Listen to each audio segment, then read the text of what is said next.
Բարև ձեզ սիրելի հայրենակիցներ, եթերում կրկին քաղաքական խաչմերուկն է։ Այսօր ապրիլի 15-ն է եւ սա արդեն մեր երկրորդ հաղորդումն է օրվա մեջ եւ հիմա մի քանի կարեւոր հարցերի ենք անդրադառնալու։ Նախ սկսելու ենք Փաշինյանի ելույթից ազգային ժողովում։ Կան հարցեր, որոնք որ հետաքրքիր են մեզ համար, կան հարցեր, որոնք որ կրկնվել են Նիկոլ Փաշինյանը, բայց այն հարցերի շուրջ, որոնք որ չի կրկնվել, կարծում եմ կարևոր է մեջ բերել եւ հասկանալ, թե ինչի նկատի ուներ ինքը։ Արագ լայքերը դրեք, որպեսզի մենք շարունակենք մեր հաղորդումը, առաջ անցնենք միանգամից։ Եվ կարևոր, ամենակարևոր հայտարարություններից մեկը այն է, որ Ադրբեջանը պետք է հետաքննի այդ հրադադարի խախտման ռեժիմները, որոնք որ վերջին շրջանում տեղի են ունեցել հայկական դիրքերի ուղղությամբ եւ ոչ միայն հայկական դիրքերի ուղղությամբ, այլ նաեւ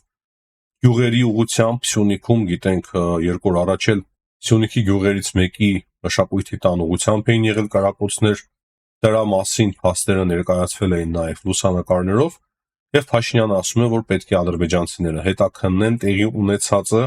կամ միասին պետք է հետաքննել տեղի ունեցածը, հետաքննման մեխանիզմների մասին հայկական կողմը վաղուց առաջարկել է, Հայաստանը նաև պատրաստ է համատեղ հետաքննել ադրբեջանական կողմից հնչող հայտարարությունները հայկական հրադադարի խախտման մասով ու փաստացի Փաշինյանը ասում է, որ Հայաստանը դեմ չի, Հայաստանը ուզում է կոնկրետ հետաքննել, բայց ադրբեջանական կողմից որևիցե արձագանք չկա եւ փաստեր էլ չկան, որ հայկական կողմը խախտում է հրադադար։ Կարծում եմ, որ սա շատ կարևոր հայտարարություն է Փաշինյանի կողմից այն առումով, որ Հայաստանը ասում է, որ եթե կա հրադադարի խախտում, եթե մենք խախտում ենք օրինակի համար հրադադարը, դուք պնդում եք, որ մենք խախտում ենք,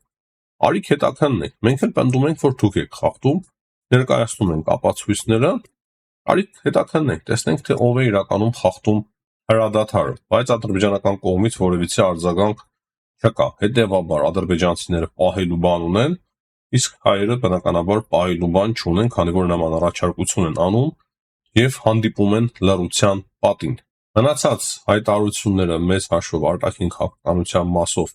մեկը Հայաստանի սահմանադրության մասով մենք բազմիցս լսել ենք, որ Հայաստանի Հանրապետության սահմանադրական դատարանի որոշումը հաստատի այդ սահմանազատման մասով հստակ ասում է, որ հակասություն չկա եւ եթե օրինակի համար սահմանադրական դատարանը գտնի հակասություն խաղաղության պայմանագրի մեջ, արդեն նոր հարց կառաջանա, Հայաստանը ընտրելու է խաղաղության ուղին, փոխելու է սահմանադրությունը, թե չի փոխելու եւ չի ընտրելու այդ ուղին։ Այսինքն Փաշինյանը հստակ ասում է, որ որևիցե խնդիր չկա սահմանադրության մեջ եւ եթե լինի այդպիսի որոշում կայացնի սահմանադրական դատարանը, դա արդեն ուրիշ հարց է, բայց մենք բոլորս էլ հասկանում ենք, որ նման որոշում չի լինելու հայկական սահմանադրական դատարանի կողմից եւ նույնիսկ այդ նախորդ որոշումը հստակ ցույց է տալիս, որ նման որոշում գրեթե անհնար է, որ կայացնի սահմանադրական դատարանը։ Այդ թե ինչի հետ համաձայն չեմ Փաշինյանի հայտարարություններից եւ ելույթներից, հիմնականում այն է, որ նախկին հանցագործների պատժելու գաղափարին է վերաբերվում, որ ինչու տարբեր հանցագործ խմբեր իրավունք են ստանում ընտրվելու Հայաստանում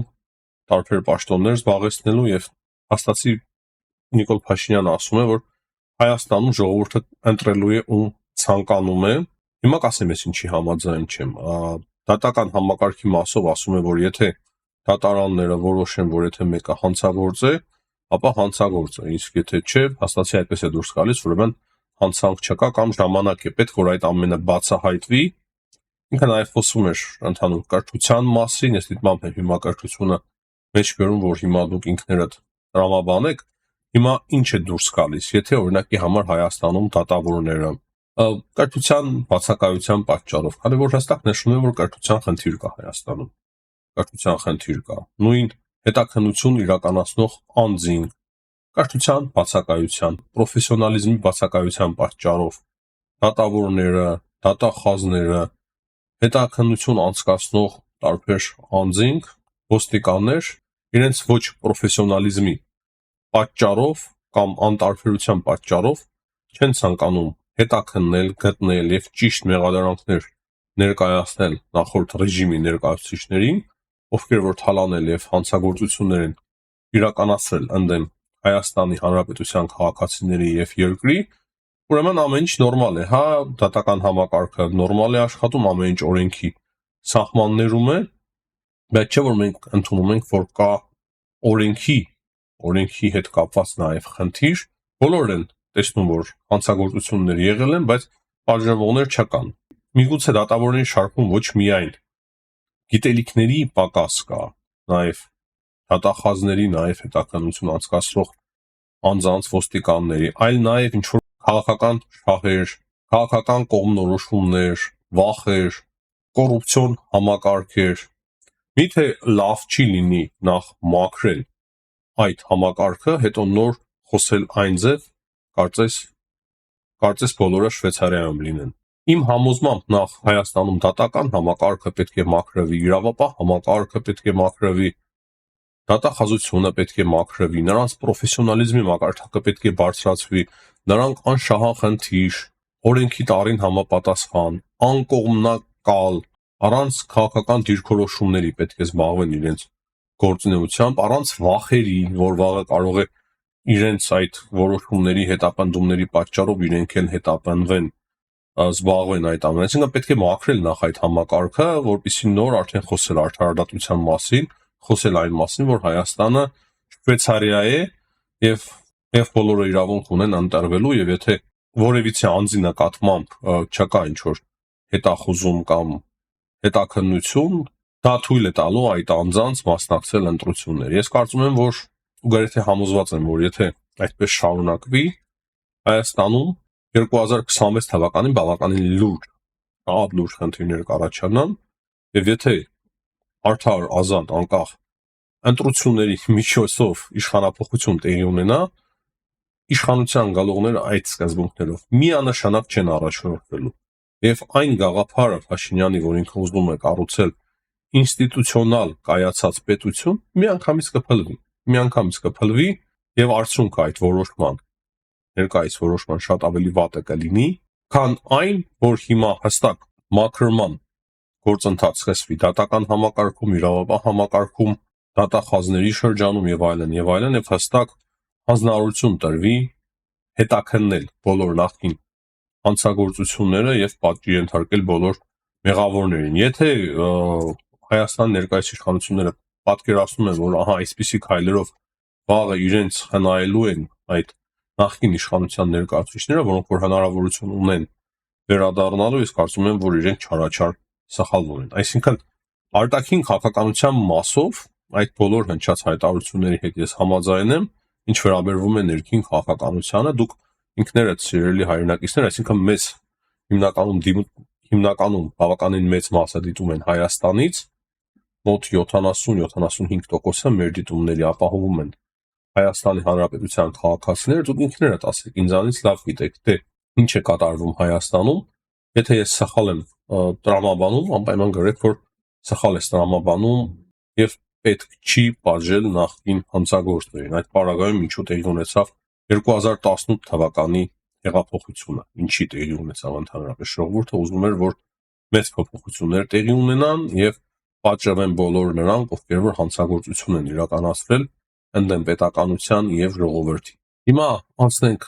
մնացած հարցերին։ Ապրիլի 15-ին Բրյուսելում հանդիպում է տեղի ունեցել Հայաստանի ազգային անվտանգության քարտուղար Արմեն Գրիգորյանի եւ Եվրոկոմիսար, պաշտպանության գծով Եվրոկոմիսար Անդրեուս Կուբիլյուսի հետ։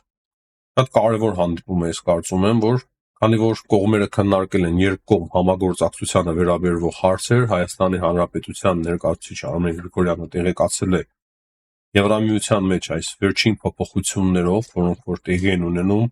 եւ Եվրամիության տնտեսությունը ռազմական ռելսերի է հաստատի բերվում, կարևոր այց է, իրոք մենք այս մասին խոսում ենք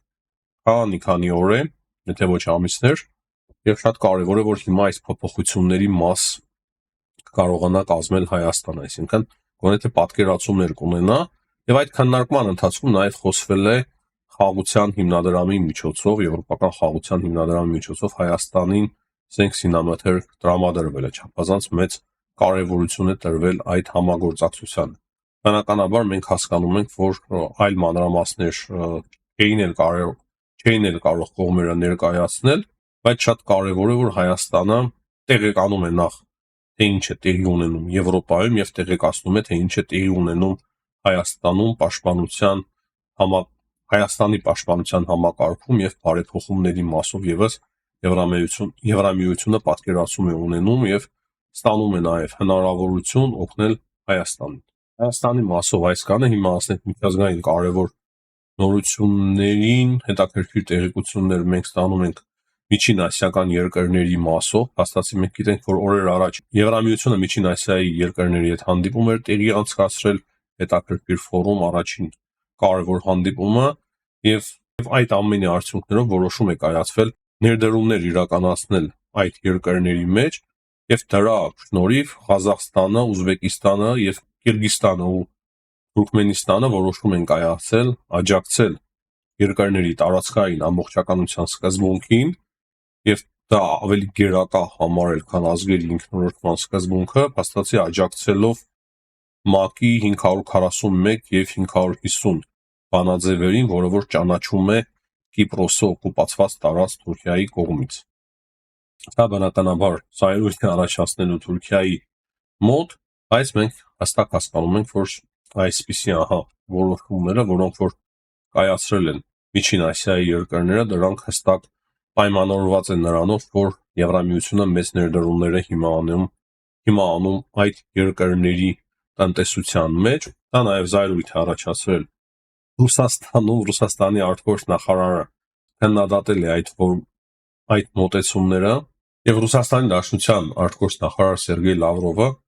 ասում է, որ չի կարող տարածքային ամբողջականության սկզբունքը գերակա լինել ազգերի ինքնորոշման սկզբունքից։ Այսինքն, եթե նախկինում մի փոքր ուրիշ ձևով էին մոտենում ռուսները, հիմա, քանի որ Ուկրաինայում այդպիսի մեծ գործ են բացել, հիմա ասում են, որ չէ, ազգերի ինքնորոշումը կարող է նույնիսկ ավելի կարևոր լինել, քան երկրների տարածքային ամբողջականությունը եւ սա դուր չի եկել բավականին լուրջ ձևով դուր չի եկել Ռուսաստանին, այսինքն ոչ միայն Թուրքիային, այլ նաեւ Ռուսաստանին, բայց մեզ համար կարևորը ինչ է եւ ինչ է սա ցուցադրում, եւ ցուցադրում է սա այն, որ Միջին Արևելքի երկրները սկսում են խորացնել իրենց հարաբերությունները Եվրամիության հետ։ Մենք գիտենք Եվրամիության հետաքրքրությունները նաեւ Չինաստանի մասով, այսինքն մեծ լուրջ աշխարհաքաղաքական փոփոխություններ են լինում եւ բնականաբար այդ ճանապարհն էլ Եվրամիությունից մինչեւ Ղազախստան, այսինքն Կասպից ծովից այն կողմ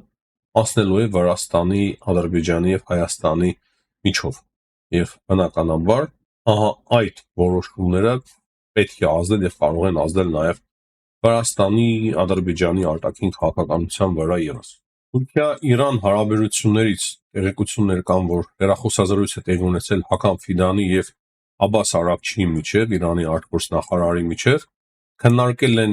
Իրան, Ամերիկայի Միացյալ Նահանգներ վերջին բանակցությունները Օմանում, գիտեք, ժամեր առաջ հեռախոսազրույց էր տեղի ունեցել նաեւ Մարկո Ռուբիոյի, Ամերիկայի Միացյալ Նահանգների պետքարտուղար Մարկո Ռուբիոյի եւ Թուրքիայի արտգործնախարար Հական Ֆիդանի միջեւ եւ հիմա նրան հետեւել է արդեն հեռախոսազրույցը իրանական եւ թուրքական կողմերի միջեւ, չեմ կարող ասել ում նախաձեռնությամբ է եղել, բայց միանշանակ քննարկել են նաեւ ամերիկացիների հետ քննարկված հարցերը, այսինքն Թուրքիան ամբողջովին տեղեկացված է այդ գործընթացի վերաբերյալ։ Դրանից բացի իրանական կողմը տեղեկացնում է, որ հաջորդ բանակցությունները ապրիլի 19-ի շաբաթ օրը տեղի կունենան կրկին Օմանում եւ ոչ թե Հռոմում, ինչպես հաղորդում էին տարբեր աղբյուրներ հենվելով ամերիկյան կողմի վրա, այսինքն բանակցությունները կշարունակվեն Օմանում։ Նաեւ տեղեկություններ կա, որ Իրանը չի պատրաստվում հրաժարվել իր ատոմային ծրագրից, այլ բանակցությունները փորձում է տանել այն ուղղությամբ, որ ուղղակի ՄԱԳԱՏԷ-ին թույլ տան մասնակցել եւ ֆիքսել բոլոր գործողությունները այն ամենը, ինչ անում է ատոմային ծրագրի հետ Իրանը։ Այսինքն գալ եւ համոզվել, որ Իրանը ատոմային ռումբ չի ստեղծում, բայց չեմ կարծում, որ դրան համաձայն լինի ամերիկյան կողմը։ Հուսանք, որ բանակցությունները չեն մտնելու հակուղի։ Հետաքրքիր մեկ հայտարարություն է արել նաեւ Վրաստանի արտգործնախարար Մակա Բոճորյաշվիլին, նա ասել է, որ ի պատասխան Գալուզինի Ռուսաստանի փոխարտգործնախարարի հիմնական խոչընդոտը Ռուսաստանի հետ դիվանագիտական հարաբերությունները վերականգնելու այն է, որ Ռուսաստանը գրավել է օկուպացիայի տակ է պահում Վրաստանի շրջանները եւ դա գաղտնիք չէ բոլորի համար, բոլորը գիտեն այդ մասին։ Հիմնական խոչընդոտը, հիմնական խնդիրը ըստ Վրաստանի արտգործնախարարի դա այն է, որ Ռուսաստանը օկուպացրել է Վրաստանից